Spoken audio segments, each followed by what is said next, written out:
look at this. We are so lucky. My dad cried, when I told him I got into Oxford. Maybe it was just the tuition fees.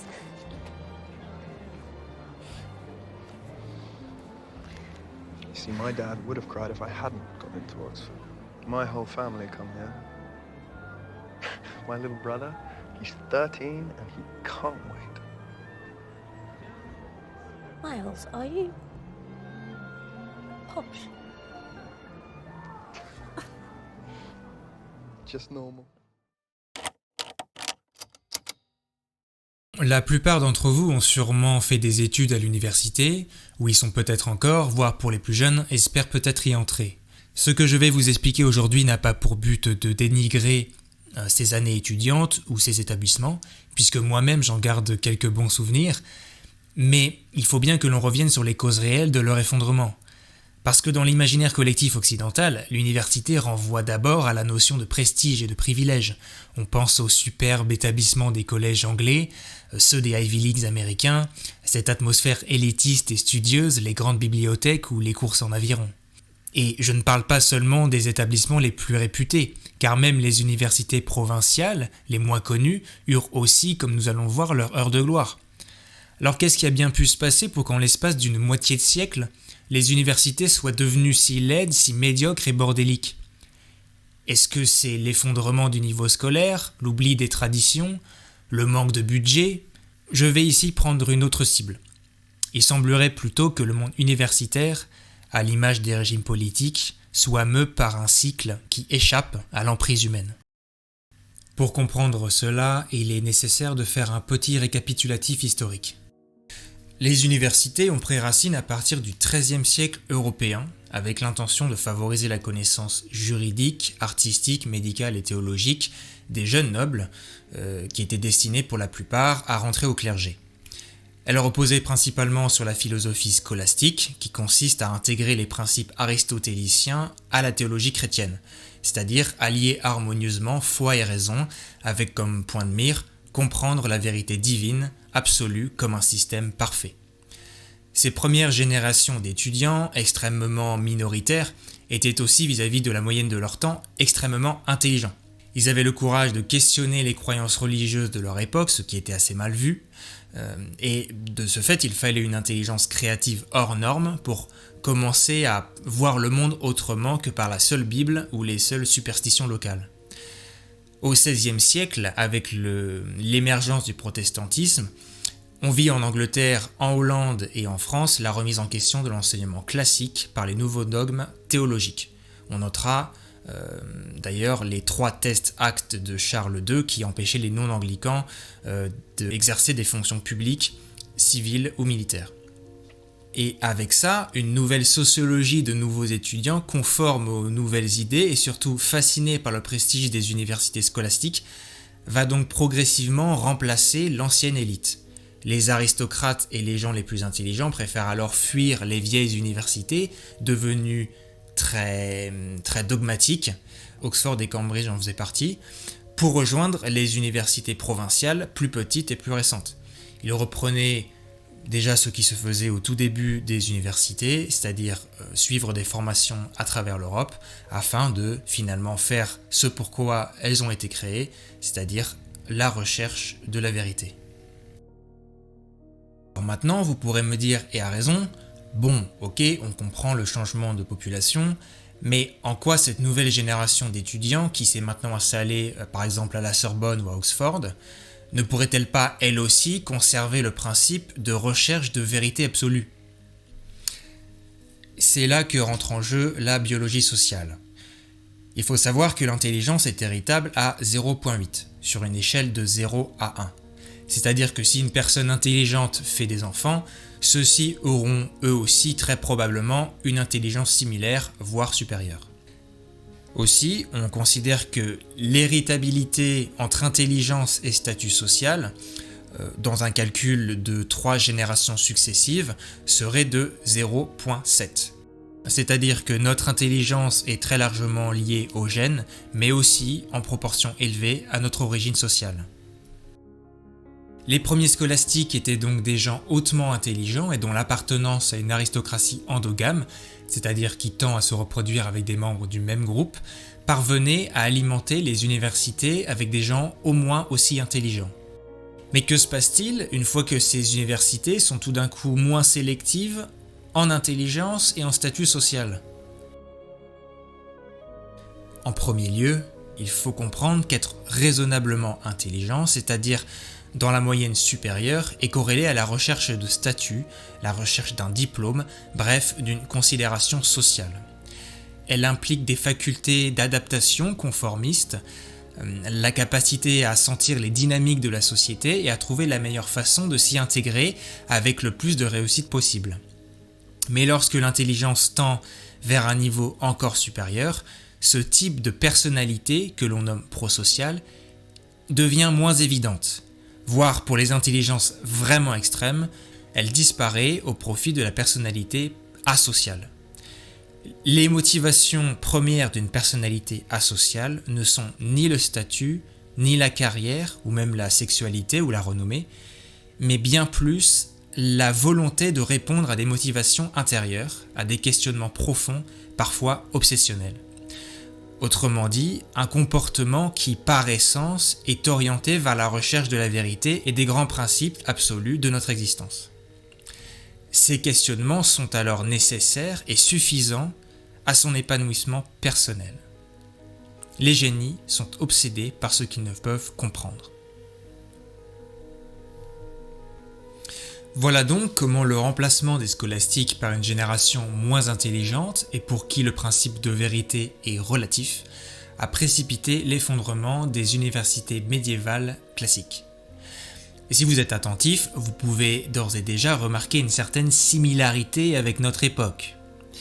Mais avançons maintenant plus près de notre temps, au XIXe siècle.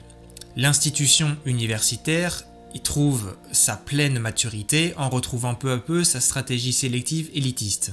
Déjà en Angleterre, les Test Acts ont été progressivement supprimés entre 1828 et 1871, autorisant maintenant les non-anglicans à accéder à de hautes fonctions.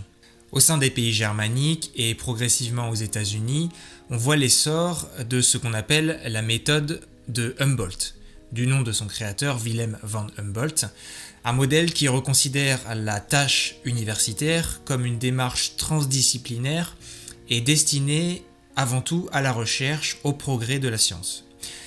On arrive ainsi, entre la fin du XIXe siècle et la première moitié du XXe siècle, à ce qu'on peut appeler l'âge d'or des universités. Le succès de la méthode allemande s'étant répandu dans tout l'Occident et de là vient le fameux prestige associé aux collèges anglais ou aux Ivy Leagues américains.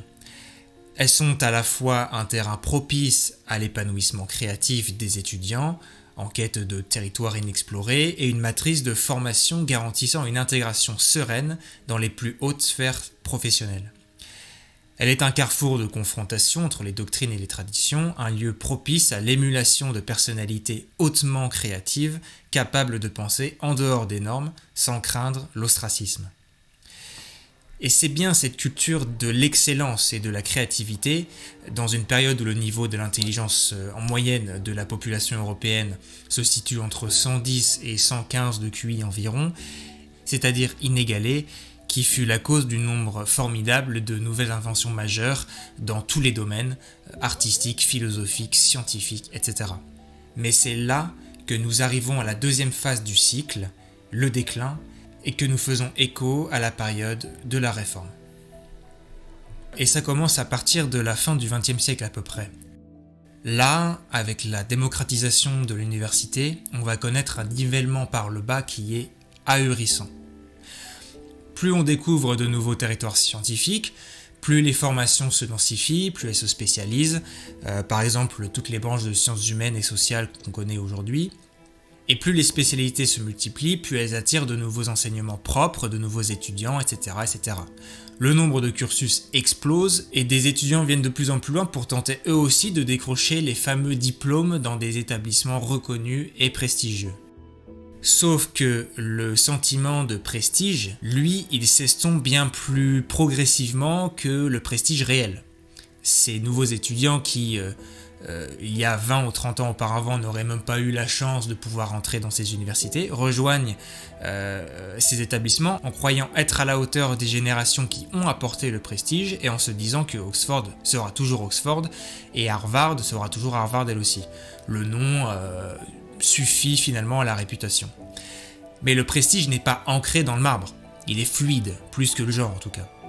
Il se constitue effort après effort, résolution après résolution, affalé sur le bureau alors que le monde dort, et peu importe le nombre de chandelles brûlées. Il nécessite, pour être maintenu, ne serait-ce que quelques dizaines d'hommes extraordinaires animés par leur obsession, peu consciencieux, et donc capables de se sacrifier pour une tâche qui les dépasse. Et à présent, quelques petites statistiques, ça nous fera pas de mal. Voyez par exemple, en 1940, 5% des jeunes étaient acceptés dans les universités américaines pour environ 60%, voire 70% dans les grandes universités, à partir des années 2000. On passe de 5% à 60 ou 70%. Et on observe une tendance similaire en Europe et en Asie. Comparaison encore plus écrasante, il faut vous dire qu'au moment où Newton rentre au Trinity College en 1661, on estime le nombre d'étudiants dans les universités européennes, dans toutes les universités européennes, à environ 40 000 personnes, soit 0,05% de la population totale. C'est l'équivalent de la population de l'université Paris 1 Panthéon-Sorbonne à elle seule en 2020. Alors maintenant, certains qui pourraient être un petit peu taquins pourraient me dire, bon, oui, il y a une explosion de la population en université, on le voit très très bien, mais dans cette masse de population nouvellement étudiante, il y a bien parmi eux des gens avec des capacités, une intelligence hors norme, qui vont pouvoir inventer de grandes choses pour l'humanité à venir. Mais malheureusement, ce n'est qu'une question de niveau intellectuel. Le nombre n'a aucune importance si aucun de ces nouveaux élèves n'a ni la créativité ni la liberté d'entreprendre nécessaire à l'innovation. On sait que l'intelligence objective des populations occidentales baisse depuis environ 150 ans, à peu près 1 point de QI à chaque décennie. Il serait donc absurde de croire que les étudiants en université aujourd'hui sont aussi intelligents en moyenne que ceux d'il y a 100 ans, alors même qu'ils représentent les 2/3 de leur génération actuelle. Si on fait simple, le QI en moyenne d'un professeur d'université était environ de 130 au début du siècle dernier. Alors on estime que le QI aujourd'hui d'un professeur se situe autour de 115. Celui d'un étudiant devrait sûrement être autour de 110, voire moins. Ainsi, la population universitaire est composée en grande majorité de personnes raisonnablement intelligentes, mais ne disposant pas de facultés suffisamment grandes pour être à l'origine de grands accomplissements majeurs. Certes, les meilleurs étudiants vont réussir brillamment et faire avancer la recherche en médecine, en intelligence artificielle, en ingénierie spatiale, ce que vous voulez, mais il y a une différence considérable entre avoir le potentiel pour être inventeur de l'ordinateur et avoir le potentiel pour être l'inventeur des petits fonctionnements internes à l'ordinateur ou de l'ergonomie ou peu importe. Mais dirigeons-nous vers Stanford pour l'instant, entre 2008 et 2013. L'université a rejeté 69% des demandeurs ayant un score parfait aux examens SAT et GPA, c'est-à-dire en gros la crème de la crème. Les raisons sont assez burlesques. La stratégie de l'université de Stanford serait de favoriser les personnalités polyvalentes ayant, en plus de bons résultats scolaires, des compétences en art, en sport ou en théâtre par exemple. Ils se privent donc volontairement d'un grand nombre de profils exceptionnels pouvant potentiellement faire avancer significativement leur domaine de recherche, c'est-à-dire des gens qui n'ont que faire du sport, de l'art ou du théâtre, ils sont obsessionnels sur leur sujet. Et on voit d'ailleurs une trajectoire similaire à Oxford.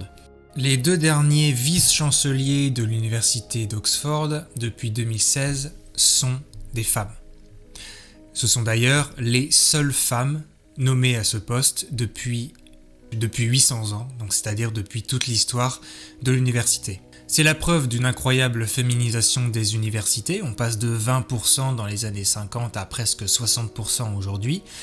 Et vous savez quoi? Louise Richardson, la première de ces deux femmes, a monté une campagne pour inclure plus d'étudiants issus de milieux sociaux sous-représentés. Autrement dit, pour suivre un agenda politique progressiste, elle a souhaité soustraire le facteur de la performance scolaire à celui de l'origine sociale. Elle fait donc écho à ce qu'on a dit précédemment sur la stratégie de Stanford.